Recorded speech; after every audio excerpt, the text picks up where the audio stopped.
Salut à tous, alors je vais vous présenter le Fonds Victor.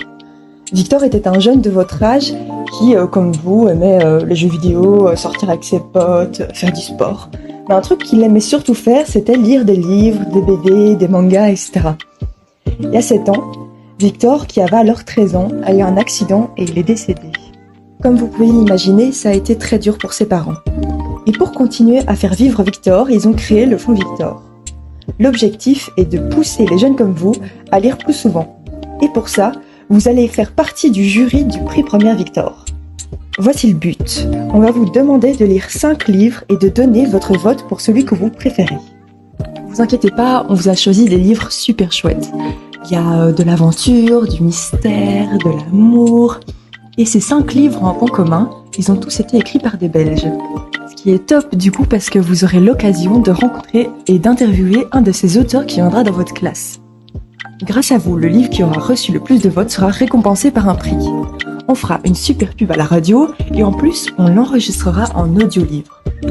Ça veut dire que vous pourrez écouter sur votre GSM un comédien qui vous lit tout le livre en entier avec des bruitages, des musiques, des sons et tout. D'ailleurs, si vous allez sur l'Instagram du Fonds Victor, vous pourrez écouter les livres des années précédentes. Le Fonds Victor prend tout en main. Vous recevrez les livres gratuitement, peut-être que votre prof les a déjà. Vous les lisez et vous les faites passer entre vous. En janvier, vous choisissez l'auteur que vous avez envie de rencontrer.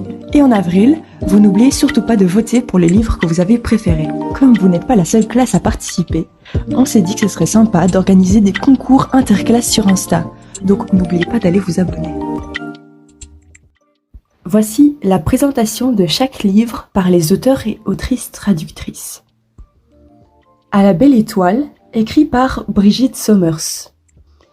Par-delà les sentiers, écrit par Jérôme Eckhout. Caraïbes amers, écrit par Vinciane Moschler. Ce soir, on dort dans les arbres, écrit par Violaine Lison. Alaska, écrit par Anna Waltz. Bonjour, je m'appelle Brigitte Sommers. Je suis l'auteure de À la belle étoile et j'aime regarder les petits films de Noël, avec un plaid sur les genoux, un petit chat, tout en buvant une tasse de chocolat chaud avec des marshmallows. Voilà, ça c'est le moment que je préfère dans l'année. C'est quelque chose que j'aime vraiment. Alors, À la belle étoile, voilà mon livre. C'est l'histoire d'une fille qui s'appelle Jeannette, qui arrive en début d'année dans une école, dans une nouvelle école. Elle est toute nouvelle. Elle est très bizarre, très spéciale. Elle parle bizarrement, elle se coiffe bizarrement, elle s'habille bizarrement. Et donc tout le monde la regarde un petit peu de travers. Et dans la même classe, il y a un groupe de 3 copines qui sont inséparables. Il y a Emma. Alors Emma, c'est la narratrice. Charlotte et Alice. Et ces 3 copines trouvent aussi que Jeannette est un peu spéciale, un peu bizarre, mais elles sont intriguées en fait. Elles voudraient savoir qui est vraiment Jeannette. Et comme elles sont très curieuses, elles vont mener une petite enquête pour en découvrir plus sur cette fille. Et elles vont découvrir son grand secret. Alors son grand secret, je ne vais pas le dévoiler ici parce que je trouve ça plus amusant de le découvrir en lisant le livre. Tout ce que je peux dire, c'est que Jeannette et sa famille voudraient revenir de là où elles viennent. Et pour pouvoir revenir de là où elles viennent, elles ont besoin d'un ingrédient un peu magique, c'est une pierre de lune indigo, qui est une pierre très très rare qu'on ne trouve que dans les Cévennes, dans une certaine grotte, une seule grotte qui se trouve au cœur des Cévennes. Et sans réfléchir, les 3 copines vont proposer à Jeannette de l'aider et d'aller avec elle, de partir en expédition avec elle dans les Cévennes pour aller chercher cette pierre de lune indigo. Et au cours de l'expédition, elles vont devoir dormir à la belle étoile.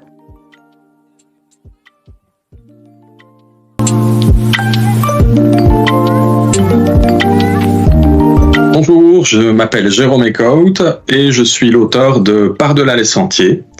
Et j'aime lire et écrire aussi. Et j'aime regarder des peintures, des gravures, des dessins et j'aime aussi dessiner. Alors, Par-delà les sentiers, c'est l'histoire d'une ado, Anna, qui a un don particulier et secret, celui de pouvoir parler aux animaux, de parler la langue des animaux. C'est l'histoire aussi de son chien, un peu trouillard, qu'elle aime bien taquiner, puis qu'elle aime surtout entraîner dans toutes ses aventures. Et au début, c'est l'histoire d'un accident inexpliqué qui va justement se transformer en une belle occasion pour partir à l'aventure. Et c'est lié à la maman d'Anna, qui a un métier un peu particulier, puisque c'est une scientifique qui s'intéresse, qui étudie les créatures dont l'existence n'a jamais été prouvée. Et elle va décider de partir pendant un été dans une région lointaine, montagneuse, couverte de forêts, pour essayer de résoudre un mystère. Et c'est justement celui d'un accident qui est arrivé à un de ses collègues, un vieux professeur, alors qu'il était sur les traces d'une créature étrange, mystérieuse, qu'on appelle le Zilvat. Et donc, par-delà les sentiers, c'est surtout, avant tout, l'histoire d'Anna qui parvient à convaincre sa maman de l'emmener avec elle, sous prétexte de passer les vacances au grand air, dans la nature, loin de la ville.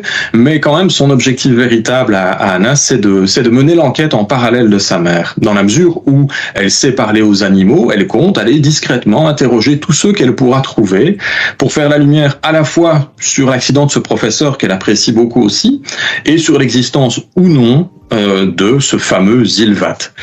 Ce roman, c'est donc l'histoire de ce qui va arriver à Anna, de son enquête, de toutes les rencontres qu'elle va faire quand elle osera s'aventurer par-delà les sentiers.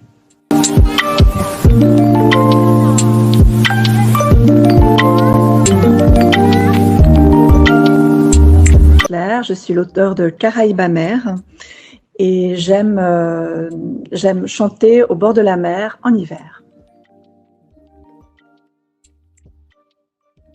Alors, Caraïbes amères, c'est l'histoire de Sacha, qui a 15 ans et qui part vivre au bord de la mer des Caraïbes avec son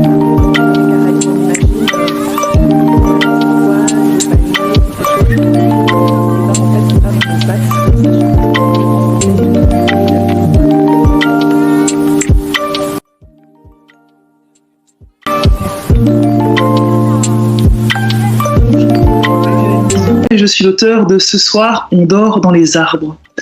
Et j'aime lire, j'aime écrire, j'aime faire du feu, j'aime marcher pieds nus dans la ville, dans les bois, marcher le long du fleuve. J'aime rêver et me souvenir de mes rêves. J'aime rire, j'aime pleurer aussi. J'aime plonger dans les rivières, tout habillé. Et surtout, j'aime serrer dans mes bras les gens que j'aime. Et puis j'aime être serré dans les bras des gens que j'aime. Ce soir, on dort dans les arbres, c'est l'histoire de... En fait, non, c'est pas une histoire parce que c'est un poème. Et puis c'est pas une histoire parce que c'est pas inventé. Tout est vrai. C'est pas une histoire parce qu'il n'y a pas de héros, pas d'aventure et pas de rebondissement. Et en même temps, dans les arbres, c'est une histoire, une vraie belle histoire. C'est l'histoire de la relation qui nous unissait, ma grand-mère de 100 ans et moi, sa petite fille. C'est l'histoire de ma grand-mère qui a 100 ans mais qui ne sait pas parce que elle perd un peu à la fois la tête, la mémoire, ses repères. C'est l'histoire de ma grand-mère qui ne sait plus trop où elle est, mais avec qui moi j'aime parler, rire et pleurer. Et puis nos rencontres, elles sont poétiques en fait, parce que ma grand-mère, elle perd un peu la tête et donc elle vit du coup dans un autre pays. Un pays où un lit peut devenir un bateau, ou un pays où on peut dormir dans les arbres. Donc ce soir on dort dans les arbres, c'est l'histoire des derniers moments d'une grand-mère et d'une petite fille qui passent ensemble plein de moments, parfois durs, parfois doux. C'est une histoire de vie, d'amour et de poésie.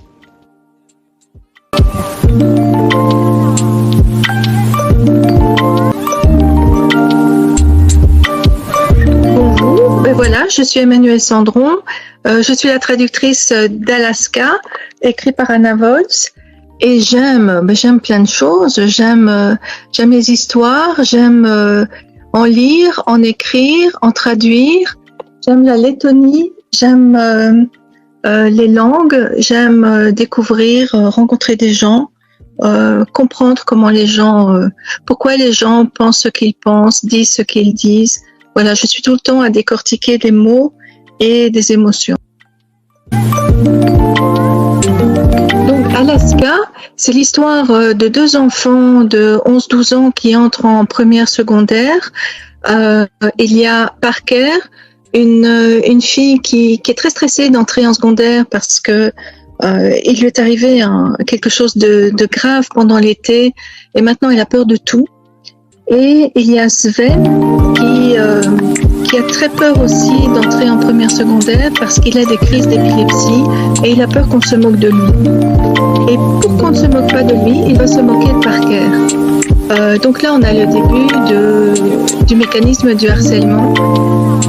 Tout oppose ce garçon et cette fille. Et ce qui est génial, c'est qu'ils vont se lancer tous les deux dans une aventure policière et que la relation de haine, de détestation va se transformer en une formidable amitié.